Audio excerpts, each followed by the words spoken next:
s'il y avait bien une chose qu'on pouvait dire sur Louis Bonnard, c'est qu'il avait le don de ne pas se faire remarquer.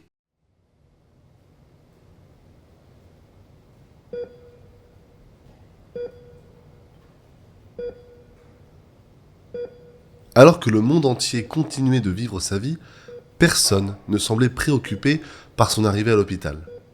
Immobile, il se tenait là, couché, le regard fixé sur les dalles qui composaient le plafond et ébloui par les néons blancs typiques des hôpitaux.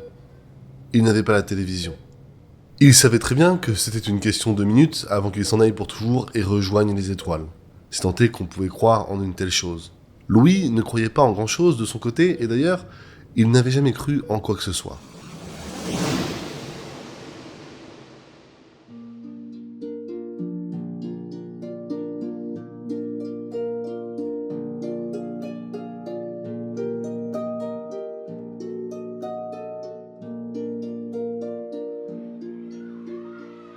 Pour sa mère, c'était un souci de ne pas croire au ciel, tant son éducation avait été bercée dans une méthode conservatrice qui allait jusqu'à inquiéter son mari. Si ce dernier appréciait une éducation tournée vers Dieu et le paradis, il n'appréciait pas l'ambition des prières quotidiennes de sa femme, et comment elle poussait, forçait, ses enfants dans le chemin de la croyance coûte que coûte. Le baptême avait été une formalité, mais à présent, la mère de Louis voulait à tout prix que son fils fasse sa première communion, mais il refusait. Le principe était de dire « je crois en Dieu » devant une assemblée et plus le temps passait, plus Dieu lui semblait être une invention rassurante, mais une invention tout de même. Son esprit critique se forgeait, et avec ça, une rationalité à toute épreuve. Sa mère n'aimait pas du tout ça, tandis que son père voyait en son fils un souci de tout voir de la manière la plus cartésienne possible. Le second degré était une science occulte pour Louis, et il ne comprenait que très peu les sarcasmes qu'on lui lançait de temps à autre. Sa mère appréciait cette façon de s'accrocher à la terre, mais déplorait tout de même l'absence de croyance dans son quotidien. Louis, lui, était de plus en plus heureux, au fur et à mesure qu'il était de plus en plus lui-même.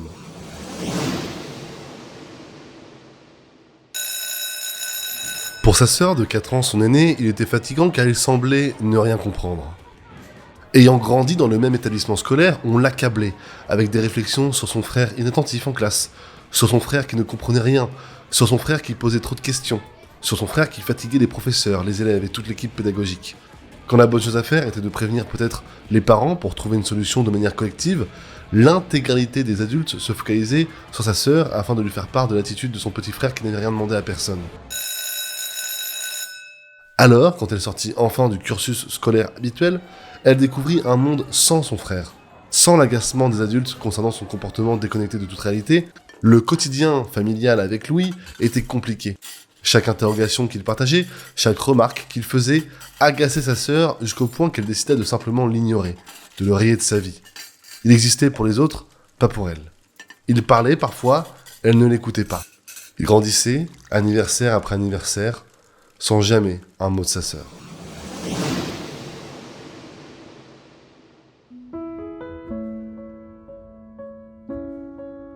Pour sa grand-mère, Louis était un petit miracle tant elle voulait des petits-enfants. Mais l'attitude prétentieuse et détachée de sa sœur avait tendance à la fatiguer, tandis que l'esprit si particulier de Louis la fascinait. Si elle leur offrait des choses de manière égale, elle ne pouvait s'empêcher d'apprécier le comportement de son petit-fils plus que de sa petite-fille. La façon dont il se rebellait face à l'attitude conservatrice de sa belle-fille, et ses remarques toujours plus pertinentes les unes après les autres. Et qu'est-ce qu'il en savait des choses ? À chaque sujet, Louis se chargeait de partager une anecdote, qui avait tendance à fatiguer le reste de la famille quand sa grand-mère appréciait apprendre de nouvelles choses. À chaque nouvelle information, elle se disait qu'elle mourrait moins bête. Quand elle rejoignit les étoiles alors que Louis avait 9 ans, un sourire composait son visage, heureuse d'avoir appris autant de choses en fin de vie.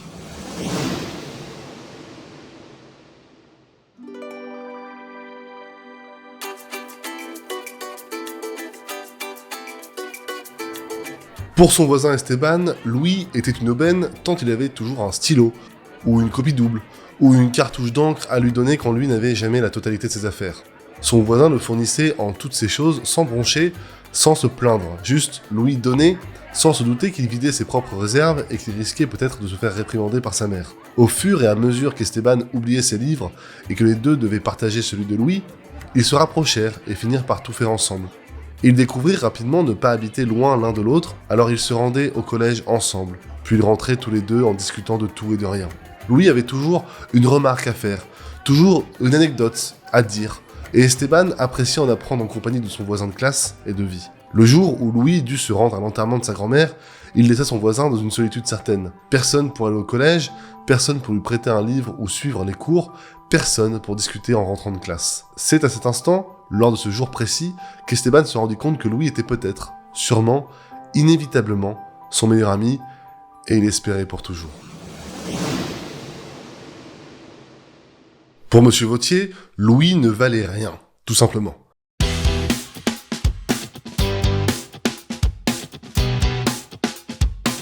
Il ne comprenait rien, posait des questions inutiles, son esprit était bloqué, et il le lui faisait savoir, si tant est que l'élève alors faisait reposer sa tête contre la vitre froide de la classe pour regarder passer les nuages pendant la leçon de choses. Mais ça non plus, Monsieur Vautier n'aimait pas. Il n'appréciait pas quand il parlait, il détestait quand il rêvait.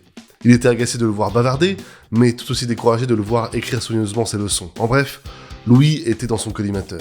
Une pensée sur ce poème, monsieur Bonnard ? Demandait-il de temps à autre quand il voyait pertinemment qu'il n'avait pas écouté.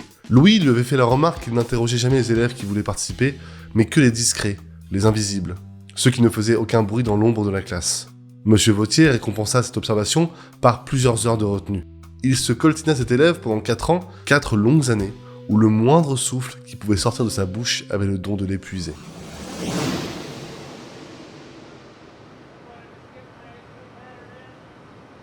Pour Ahmed, en voilà un nouveau jeune qui se croyait tout permis.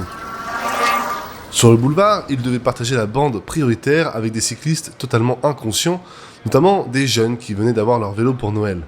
Janvier était là, le chauffeur de taxi devait renflouer son porte-monnaie après avoir dépensé tout son salaire dans le cadeau de ses enfants, et en face, un gamin sur son vélo le ralentissait. Impossible de le dépasser.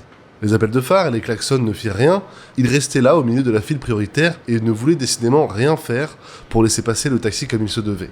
Ahmed perdit patience et accéléra en se collant sur la gauche, mais au même moment, le cycliste tourna dans la même direction.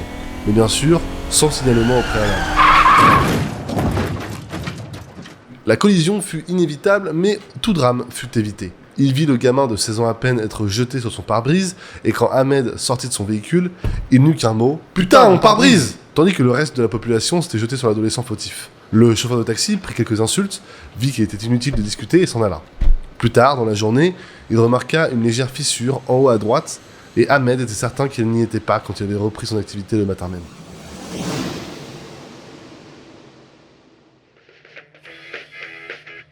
Pour Benoît, Louis était un casse-cou qui lui rappelait son enfance. Le refus de porter un casque, de faire attention au feu, aux gens, et finalement, à sa propre vie.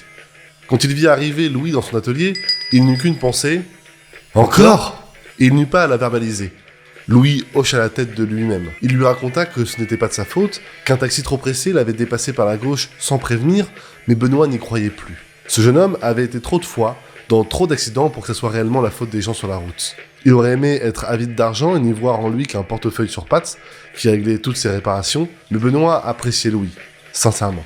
Il l'appréciait car ce gamin avait l'air intelligent, bon sauf sur la route, mais surtout, il aimait ses remarques, toujours piquées, sensées. Comment une petite amie pourrait se glisser dans le quotidien de Louis, tant débattre ou discuter ou même se disputer paraissait être un calvaire.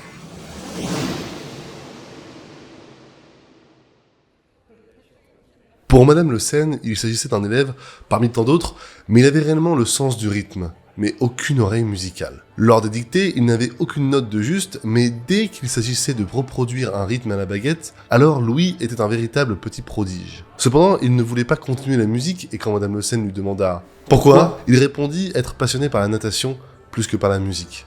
Pour elle, c'était des balivernes, et il ne fallait surtout pas qu'un enfant aussi doué, potentiellement un futur grand batteur ou percussionniste, rate le coche. Alors, elle convoqua les 2 parents qui répondirent présents, inquiets au premier abord d'être amenés là par des problèmes que Louis aurait causés. Mais Madame Le Seine les rassura et expliqua le talent merveilleux de leur fils pour le rythme et qu'il serait bête d'arrêter la musique. La mère ne fit aucune objection à garder la musique comme activité extrascolaire au lieu de la piscine, mais le père essayait de s'imposer, expliquant que Louis aimait vraiment nager. Peu importe pour les 2 femmes, Louis devait continuer la musique, coûte que coûte.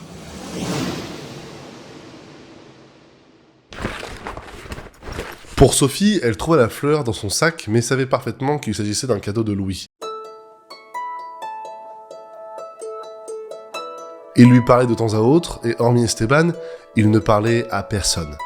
Il semblait constamment terrifié par le reste du monde, sauf son amie et elle, donc, Sophie Delgado. Elle trouva la fleur et jugea d'abord qu'offrir un cadeau pour la Saint-Valentin, alors qu'ils avaient l'âge de passer le bac, était un peu ridicule, mais rapidement, elle se laissa emporter par les émotions et sourit. Une larme même transperça son regard posé sur la fleur et coula le long de sa joue pour tomber sur son pantalon blanc et y faire une petite tache humide. Sophie avait sous-estimé le pouvoir des petites attentions. Le lendemain, elle tenta de voir Louis avant le premier cours, mais le rata. Et en sortant, ce fut la même mascarade. Il l'évitait, c'était sûr.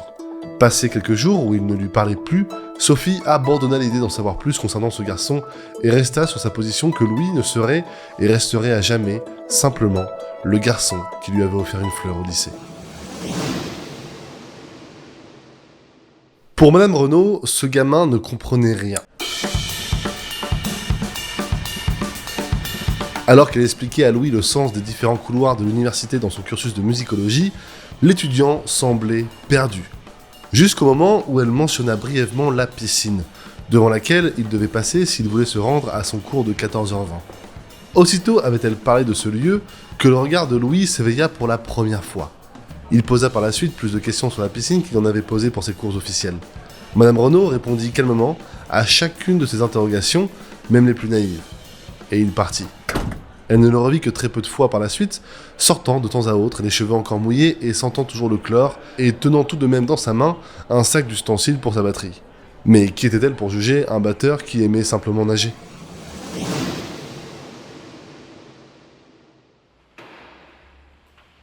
Pour M. Dupuis, les pires élèves de sa bibliothèque étaient les musiciens.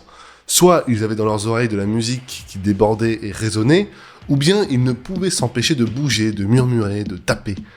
Sauf Louis. Il remarqua ce jeune étudiant car il avait constamment les cheveux mouillés et des baguettes de batterie dans les mains, mais jamais il ne tapotait son cahier. Jamais il ne murmurait un rythme. Il travaillait silencieusement dans ce lieu sacré, selon M. Dupuis, un miracle, une anomalie qui marqua sa carrière.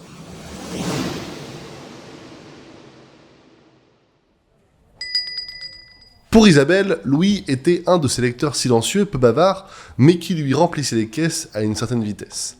Avec lui, c'était 2 à 3 livres par semaine, et les rares fois où il se mettait à ouvrir la bouche pour parler, on comprenait clairement qu'il avait bel et bien lu les livres achetés, qu'il ne les avait pas gardés sur une pile de livres à lire qui grandissait à vue d'œil. Louis était passionné par la fiction, et aussi par des livres sur la natation. Isabelle, loin d'être une grande sportive et connaisseuse du domaine, ne comprenait pas bien ce qu'il pouvait bien apprendre, mais il achetait souvent un livre de chaque. Un qui racontait une histoire, un autre qui expliquait la natation. Pourtant, elle remarqua un jour qu'il avait des baguettes de batterie sur son dos. Et elle se demanda un instant pour quelle raison il n'avait jamais acheté un seul livre autour de la musique. Pour Pamela, le nouveau professeur de batterie était très mignon. Elle travaillait au conservatoire pendant ses études de graphisme et était tombée sur ce nouvel enseignant qui, lui, terminait des études de musicologie et avait décidé d'enseigner de la batterie en même temps. Elle l'entendait accueillir ses élèves avec un grand sourire, mais avait tout de même du mal à le cerner lorsqu'il se présentait le matin. Il adoptait un ton froid, distant, mais qui, pour elle, avait un certain charme. C'est après des semaines à se languir et espérer être remarquée par Louis qu'elle se lança, alors qu'il récupérait un courrier qu'un parent lui avait adressé. Elle tenta sa chance en lui proposant un rencard d'ici quelques jours, dans un restaurant qui faisait, selon elle, de super burgers. Il était clairement étonné par la proposition, mais accepta tout de même. Puis il s'en alla donner cours, tandis que Pamela appela toutes les personnes qu'elle avait gavées avec ce nouveau professeur de batterie mignon.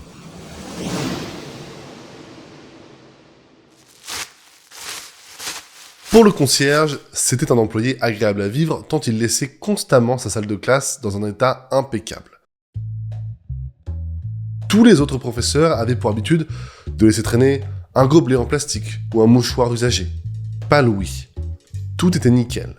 C'est pour cette raison que quand il vit un papier dans la corbeille, il fut étonné. Sa curiosité maladive le poussa à le lire et il vit donc que Louis n'avait pas été diplômé par son cursus de musicologie. Tout simplement. C'était une lettre de refus. Mais au lieu de garder ce précieux document, il avait décidé de le jeter. Qu'est-ce que cela pouvait signifier ? Il aurait aimé en parler à d'autres, mais cela aurait voulu dire admettre qu'il avait fouillé dans sa poubelle. Finalement, le concierge prit le papier froissé et le jeta parmi les déchets en se disant que cela ne ferait de mal à personne.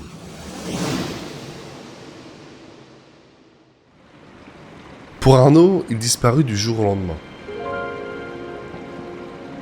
Cet étudiant, au fort potentiel, qui venait presque tous les jours à la piscine, disparut sans prévenir qui que ce soit. Surveillant depuis 5 ans, il adorait le voir venir et faire ses longueurs, mais surtout, il aimait son abnégation. Il ne parlait pas, ne chahutait pas, ne discutait pas, il nageait, et c'est tout, des heures durant. Alors, quand il ne le vit plus pendant 2 semaines entières, il perdit espoir, et jugea tout simplement qu'il devait en avoir terminé avec son cursus scolaire, et qu'il était sûrement sorti de là, diplômé comme un chef.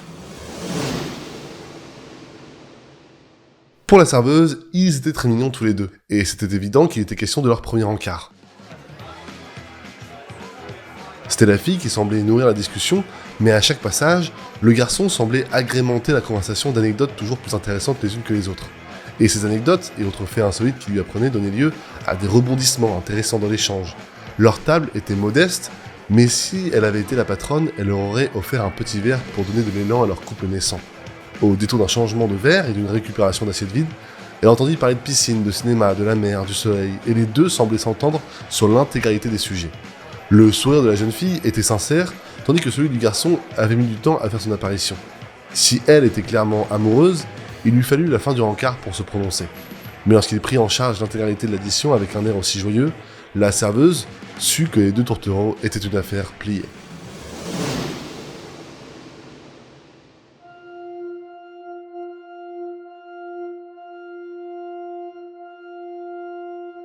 Pour le maire, c'était un tout petit mariage. Le marié n'avait même qu'un seul témoin, un certain Esteban, qui avait pris en charge l'intégralité de la préparation de la cérémonie. C'est bien simple, le maire avait eu plus d'échanges avec le témoin qu'avec le couple.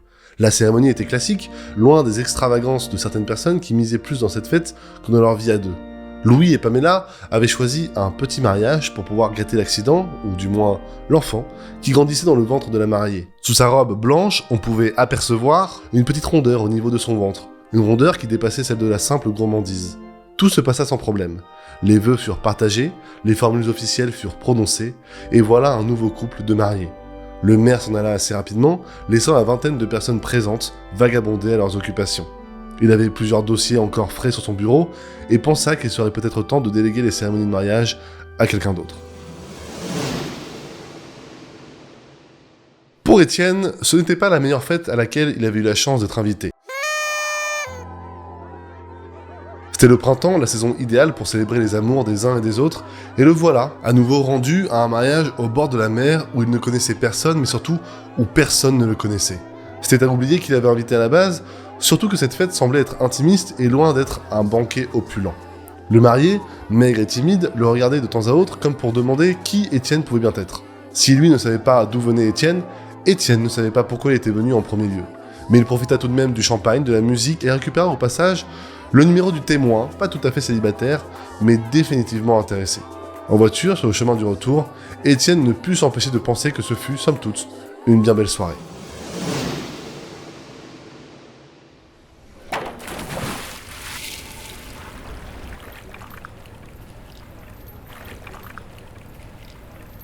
Pour Sacha, son père était toute sa vie, mais il restait une figure mystérieuse. Si le fils se chargeait de le suivre à chaque séance de piscine, le silence dans le foyer était incompréhensible selon l'enfant. L'un de ses camarades de classe avait une mère pianiste et leur maison était constamment bercée dans une musique qui ne s'arrêtait jamais. Chez Sacha, fils unique, c'était le silence. On ne disait rien, on ne parlait pas. Et les seuls moments où il croyait voir son père fier et heureux et ravi d'être à un endroit étaient lorsqu'ils allaient tous les deux à la piscine, lorsqu'ils nageaient ensemble. Sacha mit du temps à comprendre que son père enseignait la batterie, sans réellement la pratiquer. Et au fur et à mesure des années, il vit son père nager de plus en plus seul et de plus en plus fréquemment, jusqu'au point où il n'invitait même plus son fils pour l'accompagner. Un homme qui était toute sa vie devint un étranger qu'il ne connaissait que trop bien.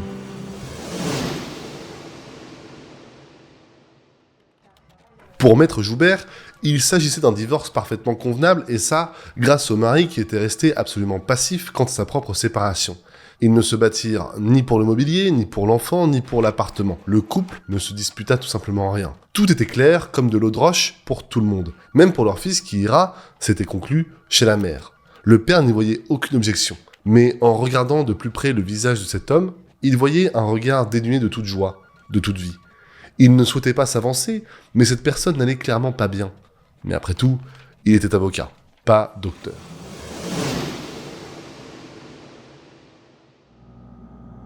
Pour le docteur Laroche, c'était la première fois qu'il annonçait un cancer à un de ses patients. Il n'oublia jamais que celui-ci ne réagit tout simplement pas, simplement une simple onomatopée, et il s'en alla après avoir signé le chèque pour la consultation. Pendant un temps, le docteur crut que c'était peut-être aussi facile que ça, que d'annoncer un cancer à un de ses patients, mais ses confrères le rassurèrent en lui expliquant que M. Louis Bonnard était une anomalie. La majorité posait des questions, pleurait, ou alors restait là, impuissant. Mais il ne partait pas tout de suite. M. Bonnard, lui, s'était levé avec douceur et sérénité. Chacun de ses gestes était doux, puis il est parti, en fermant doucement la porte. Malgré le fait que le docteur Laroche lui avait bien précisé de revenir le voir pour organiser la suite du traitement, ce fut la dernière fois qu'il y croisa le regard de Louis Bonnard. Une partie de lui, la plus rationnelle, savait parfaitement pourquoi, une autre espérait qu'il avait déménagé, ou toute autre explication rassurante qui aurait expliqué son silence. Pour Joseph, son professeur de batterie avait la tête ailleurs. Il n'était jamais en rythme, cherchait constamment ses mots, mais surtout ponctuait chacune de ses phrases par une épaisse toux qu'il essayait d'éviter à chaque fois. Mais Joseph aimait la batterie, et voir un professeur somnolent comme l'était M. Bonnard le décourageait et lui faisait comprendre que ses parents payaient un service inutilement. Alors, il en parla à sa mère qui envoyait un mail au conservatoire. Aussitôt, le conservatoire répondit quelque chose de poli, de convenu, et qui promettait une amélioration. Cette amélioration fut soudaine. Joseph changea de professeur la semaine qui suivit.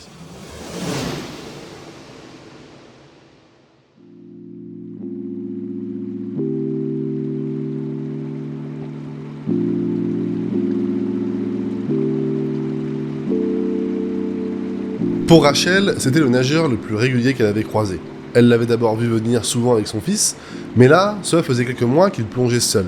Elle l'observait faire longueur après longueur, il semblait ne jamais fatigué. Puis, il sortait, se douchait et partait.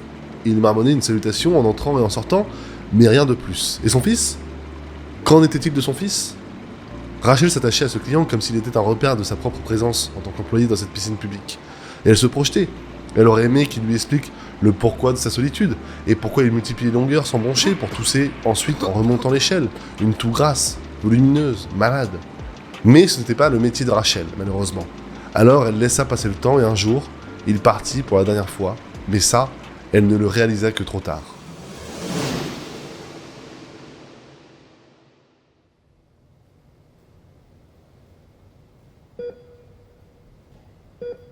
Pour l'infirmière Renée, on avait accueilli un patient comme les autres. Peu bavard, il avait réussi à avoir sa propre chambre, mais il ne payait même pas pour avoir les chaînes de télévision. Il restait là, couché, le regard fixé sur les dalles qui composaient le plafond, et elle ne comprenait pas comment il ne pouvait pas être ébloui par les néons blancs typiques des hôpitaux. Le jour où Louis arriva, Renée venait de se disputer avec son compagnon. C'est l'esprit toujours dans les nuages de cette conversation passée qu'elle remarqua le corps inerte de son patient, Louis Bonnard. Son sang ne fit qu'un tour, son esprit effaça tous ses soucis personnels et elle se rua dans la chambre pour voir que M. Bonnard s'était tout simplement éteint dans son sommeil. L'épuisement d'avoir essayé de battre un cancer peut-être ? Sûrement.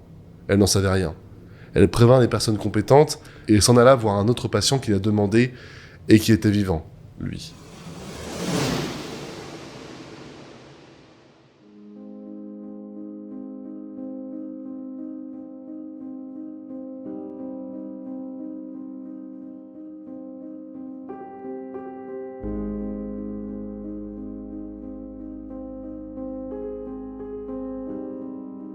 Pour Père François, c'était l'enterrement de trop.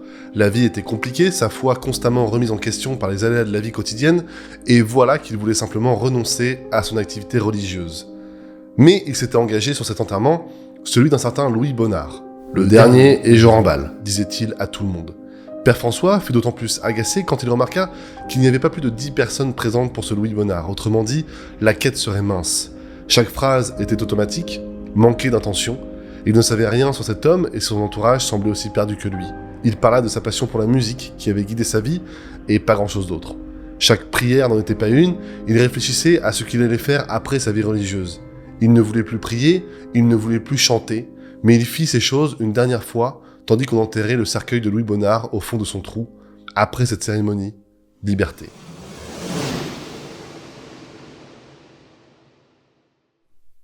Dans sa tombe, Louis ne pensait plus.